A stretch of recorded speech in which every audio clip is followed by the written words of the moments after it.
বাসীৰ বাবে খুবেই ভাল খবৰ। আজি একেৰাহে মাত্ৰ গ্ৰীণ বাছ ছাৰ্ভিচ বুলি নহয়, তাৰ বাদেও বহুতো ভাল ভাল আঁচনিৰ আমি আধাৰশিলা স্থাপন কৰিছোঁ। আৰু এই অনুষ্ঠানত খুবেই সৌভাগ্য আমি আমাৰ BTCৰ চিফ অতিকে শ্ৰদ্ধাৰ আমাৰ সন্মানীয় হাগ্ৰামা মৌলাৰী ছাৰক আমি লগত পাইছোঁ।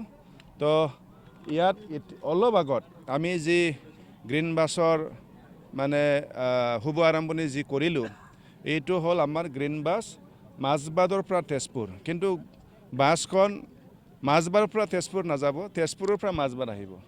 ৰাতিপুৱা তেজপুৰৰ পৰা মাজবাট আহিব, আকৌ মাজবাটৰ পৰা তেজপুৰ যাব, আকৌ আহিব, আকৌ যাব।